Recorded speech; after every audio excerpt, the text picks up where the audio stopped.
नमस्कार पेंशन धारकों, आप सभी का स्वागत है एक बार फिर से। दोस्तों, पेंशन धारकों के लिए इस समय की बहुत ही बड़ी खबर निकलकर सामने आ चुकी है। जी हां दोस्तों, पेंशन धारकों के लिए आज की इस वीडियो के अंदर हम 5 मुख्य अपडेट के बारे में बात करने वाले हैं। जी हां दोस्तों, सभी ईपीएस 95 पेंशन धारक, सरकारी कर्मचारी, राज्य कर्मचारी, पेंशन धारकों के लिए इस समय की 5 प्रमुख बड़ी खबरों की बात हम इस वीडियो के अंदर करने वाले हैं, जिसमें दोस्तों आप सभी पेंशन के लिए पेंशन धारकों का जो पेंशन भेदभाव है वो खत्म हो चुका है। इस पर आप सभी के लिए बड़ी खबर निकलकर आ रही है। साथ ही साथ दोस्तों आप सभी के लिए ईपीएफओ की हायर पेंशन को लेकर एक बड़ा अपडेट है। साथ ही साथ लाइफ सर्टिफिकेट को लेकर भी बड़ी खबर सामने आ रही है। इसकी भी बात दोस्तों आज की इस वीडियो के अंदर करेंगे। वही दोस्तों बात करेंगे सुप्रीम कोर्ट के फैसले की गलत व्याख्या किस तरीके से की गई है, और इसके साथ साथ दोस्तों आप सभी के लिए बात करेंगे आप सभी की 9,000 रुपए पेंशन प्लस डियरनेस अलाउंस के साथ साथ मेडिकल फैसिलिटीज को लेकर बड़ी मांगों की चर्चा के बारे में बात की जाएगी, और आप सभी के डियरनेस अलाउंस को लेकर क्या बड़ी खबर आ रही है इसके बारे में भी बात आज की इस वीडियो के अंदर की जाएगी। तो दोस्तों आप सभी पेंशन धारकों के लिए एक एक करके सारी खबरों को हम विस्तार से जानने वाले हैं। इसलिए आपसे निवेदन रहेगा कि अगर आप ईपीएस 95 पेंशन धारक, सरकारी कर्मचारी, राज्य कर्मचारी पेंशन धारक है तो दोस्तों आज की इस वीडियो को आप लास्ट तक जरूर देखें, जिससे दोस्तों पेंशन पर आई आज की तमाम बड़ी खबरें आप सभी को मालूम चल सकेगी। तो चलिए खबरों का सिलसिला शुरू करते हैं बिना किसी देरी के। लेकिन इससे पहले निवेदन करना चाहेंगे कि आप हमारे चैनल पर पहली बार आए हैं तो दोस्तों चैनल को सब्सक्राइब कर लें और वीडियो को लाइक जरूर करें। तो चलिए शुरू करते हैं। दोस्तों पेंशन पर पहली और बड़ी खबर की बात करें तो पेंशन का भेदभाव हो चुका है खत्म। जी हां दोस्तों, पहले आप सभी लोग जानते होंगे कि चाहे आप 2004 में रिटायर्ड हुए हो या 2004 से पहले रिटायर्ड हुए हो, चाहे आप 2014 से बाद में या 14 के पहले रिटायर्ड हुए हो, उन सभी पेंशन धारकों को उनकी रिटायरमेंट डेट के आधार पर अलग अलग तरह की पेंशन दी जाती थी। लेकिन दोस्तों अब आप सभी के लिए पेंशन का भेदभाव खत्म हो चुका है, और यहां पर आप सभी के लिए एक बड़ा यहां पर जो है निर्णय, जो बड़ा फैसला है वो सामने आया है। दोस्तों यहां पर 2006 से पहले रिटायर्ड पेंशन धारक ने सुप्रीम कोर्ट के अंदर बड़ी याचिका लगाई गई थी, जिसमें कहा यह गया था कि पेंशन के लिए यहां पर सरकार और ईपीएफओ जो है वो उनके साथ भेदभाव कर रहा है।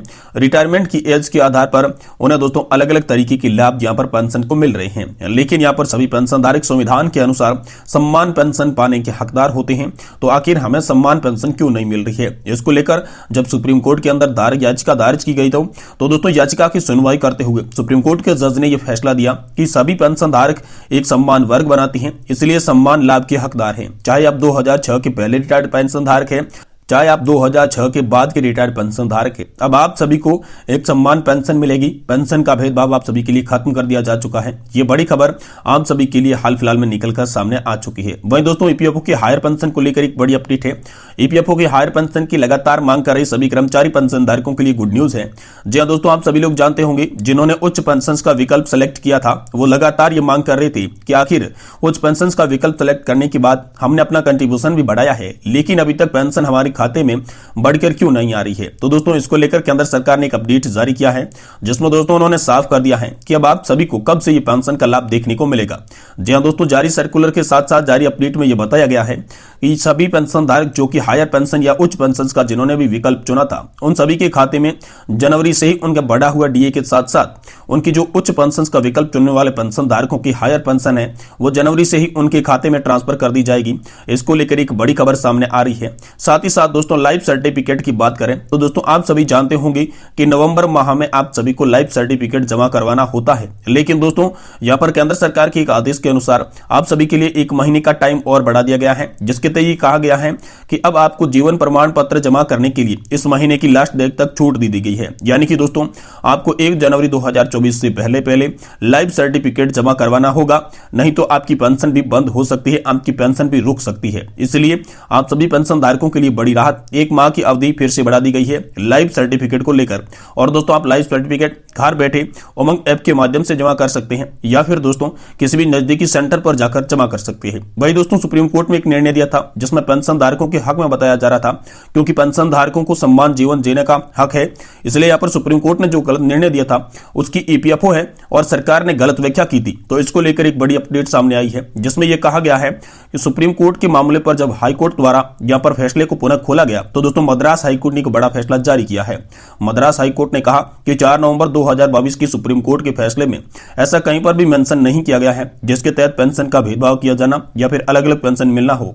लेकिन जब पेंशन धारकों ने अपील की कि हमारे साथ ऐसा बर्ताव किया जा रहा है, तो एक बार फिर से मद्रास हाईकोर्ट ने आदेश जारी किया है। चाहे आप 2014 से पहले रिटायर्ड पेंशन धारक हैं, चाहे आप 2014 के बाद के रिटायर्ड पेंशन धारक हैं, अब आप सभी को एक समान पेंशन दी जाएगी। यह आदेश हाल ही में आप सभी के लिए पारित किया गया है। वहीं दोस्तों आप सभी के लिए बात करें कि 9000 dearness allowance plus medical facilities को लेकर क्या बड़ी खबर आ रही है। तो दोस्तों आप सभी ने देखा होगा कि बीते ही कुछ दिनों के अंदर राज्यसभा के अंदर यहाँ पर इल्माराम करीम जो आप सभी के लिए केरल से संबंधित रखते हैं, और साथ ही में यहाँ पर सुगमम जी जो कि तमिलनाडु से आते हैं, उन्होंने दोस्तों हजारों पेंशन धारकों की पेंशन बढ़ोतरी का मुद्दा राज्यसभा में उठाया था। जी हाँ दोस्तों, पेंशन धारकों की न्यूनतम पेंशन 1000 रुपए भी नहीं मिलने के कारण यहाँ पर लगातार ईपीएस पेंशन का मुद्दा लोकसभा और राज्यसभा में उठता आ रहा है, और इसी को लेकर एक बार फिर से मुद्दा उठा, जिसमें यह कहा गया कि आप सभी को न्यूनतम पेंशन 1000 रुपए से बढ़ाकर 9000 रुपए प्रति माह की जाए। यानी कि ईपीएस पेंशन की पेंशन जो है वो 1000 रुपए की दर से बढ़ाकर 9000 रुपए न्यूनतम पेंशन की जाए। उनके साथ साथ महंगाई भत्ता और मेडिकल सुविधा भी पेंशनर्स को और उनके परिवार को दी जाए, क्योंकि ये मेडिकल सुविधा भी इस बुढ़ापे की स्थिति में अहम हो जाती है। वहीं दोस्तों सुप्रीम कोर्ट का जो मामला था उस पर कोई भी श्रम मंत्रालय का एक्शन नहीं आया था, तो इसके बाद राज्यसभा में मांग उठी। तब दोस्तों श्रम मंत्रालय के मंत्री भूपेंद्र यादव ने यहां पर बहुत ही बड़ा जवाब दिया। जी हां दोस्तों, सुप्रीम कोर्ट के मामले पर श्रम मंत्रालय द्वारा भी स्पष्टीकरण दे दिया गया है। माननीय उच्चतम न्यायालय के दिनांक 4/11/2022 के फैसले में यहां पर जो 22 अगस्त 2014 को अधिसूचना जारी की गई थी, उसमें सारे प्रावधानों को सही माना गया था। तो ऐसे में दोस्तों सुप्रीम कोर्ट के मामले की जांच जो है वो श्रम मंत्रालय के अंडर में चल रही है। इसको लेकर श्रम मंत्री ने कहा कि जैसे ये जांच पूरी हो जाएगी तो आप सभी को यहां पर सुप्रीम कोर्ट के फैसले का एक्चुअल लाभ मिलना शुरू हो जाएगा, और ये जांच अभी तक पूरी नहीं हुई है, जिसके कारण श्रम मंत्रालय को यहां पर जो है फैसला लेने में देरी हो रही है। ऐसा आप सभी के लिए बड़ा अपडेट निकलकर सामने आ चुका है। साथ ही साथ दोस्तों बात करें आप सभी के लिए सेंट्रल बोर्ड ऑफ ट्रस्टीज की मीटिंग को लेकर, तो दोस्तों साल में 2 बार होती है सेंट्रल बोर्ड ऑफ ट्रस्टीज की मीटिंग, जिसमें दोस्तों ब्याज दरों पर आप सभी के लिए फैसला होता है। इसके साथ साथ आपके पेंशन फंड के पैसे को कहां पर इन्वेस्ट किया जाना चाहिए, यह भी दोस्तों आप सभी के लिए निर्धारित किया जाता है। तो दोस्तों इसको लेकर हाल ही में सेंट्रल बोर्ड ऑफ ट्रस्टीज की मीटिंग को लेकर अपडेट जारी हुआ है, जिसमें यह कहा गया है कि इस महीने के अंत तक आप सभी के लिए सेंट्रल बोर्ड ऑफ ट्रस्टीज की मीटिंग हो सकती है। वहीं दोस्तों अगली बड़ी खबर आप सभी के डियरनेस अलाउंस को लेकर आ रही है। तो दोस्तों लगातार सरकारी कर्मचारी जो है डीए बढ़ोतरी की मांग कर रही थी। इसी बीच हाल ही में सरकार ने, केंद्र सरकार जो है उन्होंने दोस्तों 4% डीए में बढ़ोतरी की है, जिसके तहत पर आज सभी का जो पेंशन का महंगाई भत्ता जो आप सभी को मिलता था, डियरनेस अलाउंस जो आप सभी को मिलता था, वो 42% से बढ़कर 46% हो चुका है। लेकिन दोस्तों कर्मचारी और पेंशनधारक लगातार इसे भी बढ़ाने की बात कर रही हैं, क्योंकि दोस्तों हाल ही में जारी किए गए AICPI इंडेक्स आंकड़ों में बढ़ोतरी नजर आई है, जिससे दोस्तों आप सभी का महंगाई भत्ता एक बार फिर से 3 से 4% तक बढ़ाया जा सकता है। इसको लेकर लगातार जब मांग उठी तो उन्होंने जवाब दिया कि हाल ही में ऐसा कोई भी विचार नहीं है, यहाँ पर जो है डीए आपका नहीं बढ़ाया जाएगा, फिक्स आपका 46% किया जाएगा। लेकिन आने वाले समय में जैसे जो नवंबर माह और दिसंबर माह है, इनके जो AICPI के आंकड़े आएंगे उसमें दोस्तों आप सभी की जो पेंशन है वो 4 से 5% तक बढ़ सकती है। ऐसा माना जा रहा है कि दोस्तों आप सभी के लिए 5% डीए को बढ़ाया जाएगा, जिसके बाद आप सभी को हाल फिलहाल में जो डीए मिल रहा है वो डीए आपकी सैलरी और पेंशन में जोड़ दिया जाएगा, और इसके बाद शून्य से शुरू करके आप सभी को फिर से डीए का लाभ दिया जाएगा। यानी सीधी सीधी बात करें तो किसी भी पेंशनधारक को अगर 10,000 रुपए की पेंशन मिलती है तो दोस्तों 50% होने के बाद उनका डीए 5,000 रुपए का हो जाएगा, जिसके बाद आप सभी का डीए जो है पेंशन के साथ मर्ज कर दिया जाएगा। यानी कि आपको 15,000 रुपए की प्रतिमाह पेंशन मिलने लग जाएगी, और इनके बाद आप सभी का जो डीए है वो फिर से 1% से शुरू कर दिया जाएगा, 0 से स्टार्ट किया जाएगा।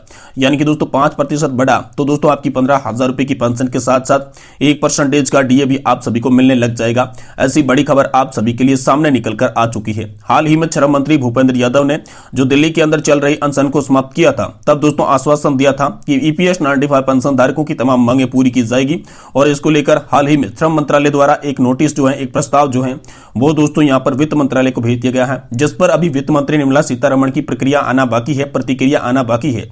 आखिर इसके बारे में क्या बड़ी खबर होगी, क्या ईपीएस 95 पेंशन धारकों की मांगें कब तक मंजूर की जाएगी, या फिर दोस्तों ओपीएस की मांग पर आप सभी के लिए क्या बड़ा अपडेट होगा, हम दोस्तों इसी चैनल के माध्यम से आपको देने की कोशिश करेंगे। इसलिए आपसे निवेदन है कि आप इस चैनल को सब्सक्राइब कर दें और वीडियो को लाइक जरूर करें।